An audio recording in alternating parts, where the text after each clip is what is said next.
सभी साथियों का बहुत बहुत स्वागत। साथियों, आज जो कि युग चल रहा है वो अम्बेडकरवादी युग है। अम्बेडकरवादी युग कहें तो वो बाबा साहब के संविधान को लेकर चलने वाला युग, बाबा साहब के संविधान को आधार मानकर चलने वाला देश हमारा ये भारत। अब ये भारत कहें तो ये विविधताओं का देश है। इसमें अनेक धर्म, अनेक जाति के लोग रहते हैं, लेकिन विविधता वाले देश के अंदर कुछ ऐसे लोग भी रहते हैं जो कि हमेशा जो एक समाज को टारगेट करने की कोशिश करते हैं, चाहे वो टारगेट दलित समाज को लेकर हो या मुस्लिम समाज को लेकर हो। वो किसी तरीके से अपने आप को रोकना नहीं चाहते, वो कंट्रोल नहीं कर पाते, क्योंकि जो कंट्रोल का जो भाव होता है वो विनम्रता के आधार पर होता है, जो कि गौतम बुद्ध के उन शिक्षाओं को पढ़ने पर मिलेगा। यार, अगर शिक्षा का भाव होता है तो देखा जाएगा तो बाबा साहब के उस शिक्षा को आधार मानकर वो शिक्षा का भाव पैदा होगा। लेकिन जो कि आज जो है, जो एक समाज है, दूसरा एक वर्ग है जिसको कहते हैं मनुवादी, ब्राह्मणवादी। अब जो मनुवादी या ब्राह्मणवादी वो शब्द दोनों ही एक हैं, क्योंकि जो मनु के संविधान को, मनु के विचारों को लेकर चलने वाले जो लोग हैं और वो ब्राह्मणवाद को आधार मानकर चलते हैं, तो वो टारगेट करते हैं दलित समाज को, मुस्लिम समाज को। इसी विचारधारा को लेकर अभी सोशल मीडिया पर एक वीडियो वायरल हो रहा है, जो कि बाबा साहब और दलित समाज को लेकर एक किस तरीके से गालियां दे रहा है, किस तरीके से उनके ऊपर अभद्र जो टिप्पणी कर रहा है। जय भीम के नाजायज औलादो, बहन के लौड़ो, मादर चोदो, चूड़ा चमारो। जब भेदभाव थी, ऊंच नीच था, तब तमीज और तहजीब थी, मान मर्यादा सम्मान था, आचार व्यवहार संस्कार थी। लेकिन जब से तुमने गांडू साहब भीमराव अंबेडकर को अपना बाप बनाया, तब से आचार व्यवहार संस्कार खत्म हो गई, मान मर्यादा सम्मान चला गया, तमीज और तहजीब नहीं रही। किस तरीके से वो बौखलाया हुआ है। इस बौखलाहट का एक बड़ा कारण है कि आज समाज जाग रहा है। तो हम बात करते हैं कौन सा समाज जाग रहा है। वो समाज जो कि दलित वर्ग में आता है। ब्राह्मण व्यवस्था के वो 4 वर्ण, जो कि ब्राह्मण, क्षत्रिय, वैश्य और शूद्र। अब ब्राह्मण जो कि अपने आप को उसने वर्ण व्यवस्था में सर्वोपरि रख के और सारे ही वर्णों पर उसने राज करने की अपनी जो साजिश चलाई थी और रची साजिश में वो कामयाब भी रहा।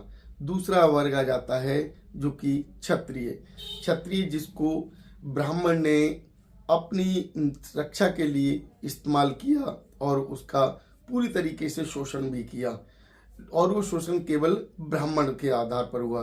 तीसरा वर्ण आ जाता है वैश्य को अपने कामकाज के आधार पर उसको अपना गुलाम रखा इसी ब्राह्मण ने, और उस जो कि वैश्य को उसने अपने जो लेन देन का या लूटपाट का जो सामान इकट्ठा किया उसकी देखरेख करने के लिए, उसका लेखा जोखा करने के लिए वो वैश्य समाज का इस्तेमाल किया। अब चौथा वर्ण आ जाता है जो कि एक विशाल वर्ण है। विशाल वर्ण की बात की जाए, विशाल उसके अंदर जो है 6735 जातियां, जो कि बाबा साहब अम्बेडकर ने एक वर्ण व्यवस्था को तोड़कर मरोड़कर मनुवादी व्यवस्था को तहस नहस कर दिया था, और जो बाबा साहब के आधार पर वो 4 वर्ग बना दिए, जो कि SC, ST, जनरल और OBC। अब इन 4 वर्णों में जो सबसे ज़्यादा जो बौखलाया हुआ है वो वर्ण है जो कि जनरल वर्ग।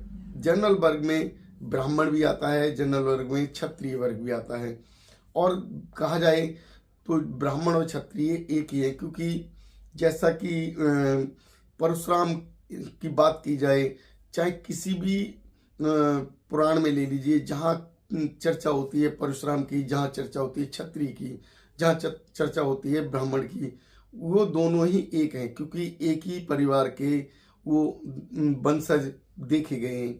तो अब किस तरीके से जो आज जो जनरल वर्ग है वो बौखलाया हुआ है, बाबा साहब को गालियां दे रहा है, दलित समाज को गालियां दे रहा है।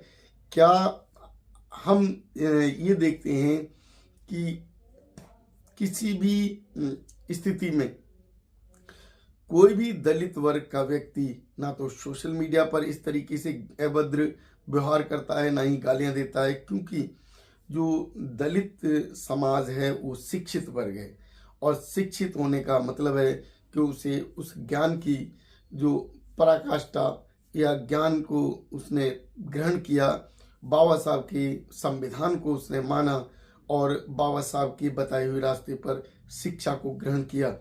तो उस आधार पर उसने जो ज्ञान प्राप्त किया, उसके वजह से जो दलित समाज है वो ना तो किसी क्षत्रिय को ना ही किसी ब्राह्मण को गालियां देता है।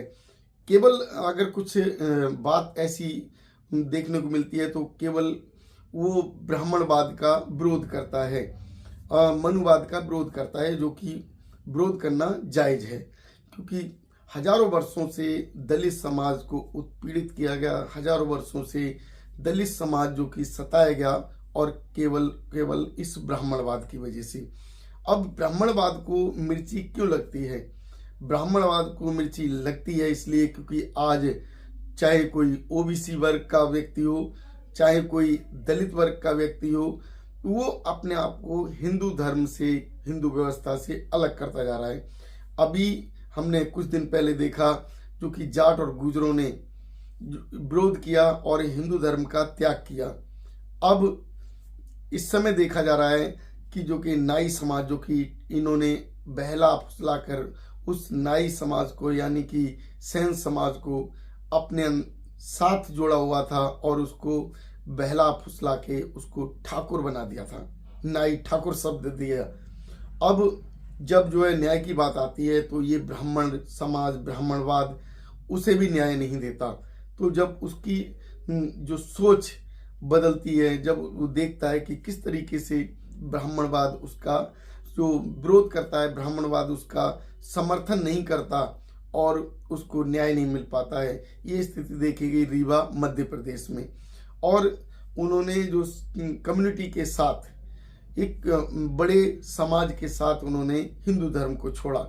तो ये स्थिति जो आज पैदा हो रही है, उससे जो ब्राह्मणवादी यानी कि जो मनुवादी व्यक्ति वो घबराए हुए हैं कि किस तरीके से जो हिंदू धर्म का पतन हो रहा है। और एक स्थिति वो आने वाली है जब हिंदू धर्म का पतन होने के बाद जो हिंदू धर्म कहीं भी देखने को नहीं मिलेगा, और जो अभी जो हिंदू हिंदू चिल्लाने वाले लोग हैं, ये केवल घरों में बैठकर अपने आप को हिंदू कहने के लायक रह जाएंगे, क्योंकि ये अल्पसंख्यक की स्थिति में आ जाएंगे। क्योंकि 2%, 3%, 5% का व्यक्ति वो जब रह जाएगा तो किसी लायक नहीं रहेगा। तो अभी जो इनके अंदर जो हीनता की भावना आ रही है वो केवल अम्बेडकरवादियों के खिलाफ आ रही है, क्योंकि अम्बेडकरवादी जो है वो बाबा साहब को पढ़ने के बाद, संविधान को पढ़ने के बाद और उनके बताए रास्ते पर चलने के बाद उस शिक्षा को ग्रहण किया और उसने जो हिंदू धर्म के ग्रंथों को पढ़ा और जो ब्राह्मण है उसकी चाल को समझा, और वो धीमे धीमे करके ब्राह्मणवाद से अलग होता गया। इसका दर्द जो है अब जो है इन ब्राह्मणवादियों को, मनुवादियों को हो रहा है, इसलिए बौखलाए हुए हैं और किस तरीके से बाबा साहब को और बाबा साहब के साथ साथ जो दलित समाज है उसको गालियां दे रहे हैं। जगह जगह देखने को मिलता है, कितनी वीडियो ऐसी आती हैं जो कि बाबा साहब का कहीं जो पुतला फूंकते हैं, कहीं बाबा साहब की मूर्ति का वो तिरस्कार करते हैं, कहीं बाबा साहब की मूर्ति को तोड़ते हैं। तो जो आज जो ब्राह्मणवादी वो बौखला कर इस स्थिति में आ गए कि उन्हें पता लग गया कि अब इनका ब्राह्मणवाद लंबे समय तक नहीं चलने वाला। तो ऐसा लगता है जैसे जो है किसी मनुवादी के पिछवाड़े में पेट्रोल का फोया लगा दिया हो और फोया लगने के बाद वो भागता फिर रहा है, तड़पड़ा रहा है और झटकाता हुआ वो मनुवाद को बचाने की कोशिश कर रहा है।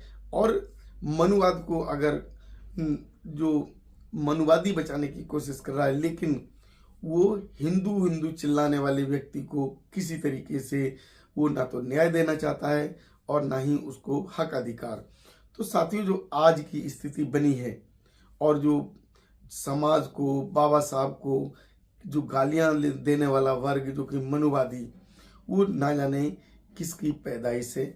अब इसको ढूंढने की बहुत ज़रूरत है, क्योंकि इस तरीके के जो लोग हैं, ये मनु की पैदाइश के जो वो लोग जो कि बाबा साहब को या समाज को गालियां दे रहे हैं, जो समाज इनके किसी भी व्यक्ति को, किसी भी इनके देवी देवता को गाली नहीं देता, वो समाज आज जो है अगर चुप है तो केवल बाबा साहब के संविधान की बदौलत, बाबा साहब के बताए हुए रास्ते की बदौलत और बाबा साहब के द्वारा दी हुई शिक्षाओं को वो कानून का पालन करता है और संवैधानिक आधार को मानकर वो शांत विचारों के आधार पर मनुवाद का विरोध करता है।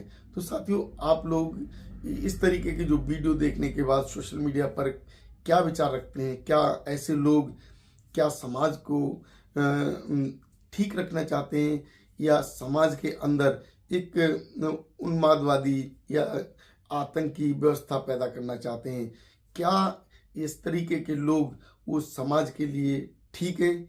अगर ये जो समाज के लिए ठीक नहीं है तो इस व्यक्ति को ढूंढ निकालना है और इस व्यक्ति को ढूंढ कर उस व्यवस्था तक लेकर जाना है जिस व्यवस्था में बाबा साहब जो कि ऐसे लोगों के लिए संवैधानिक व्यवस्था की व्यवस्था करके गए, उस संवैधानिक प्रक्रिया तक इसको लेके जाना है, न्यायालय तक इसको ले जाना है और इसको काल कोठरी का रास्ता दिखाना है, तभी ऐसे लोग सुधर पाएंगे। साथियों, आप लोगों की क्या राय है अब हमारी इस वीडियो पर अवश्य बताएं और इस तरीके के जो मनुवादी जो कि अपना मुंह खोल रहे हैं, इनके मुंह को बंद किया जाए। धन्यवाद।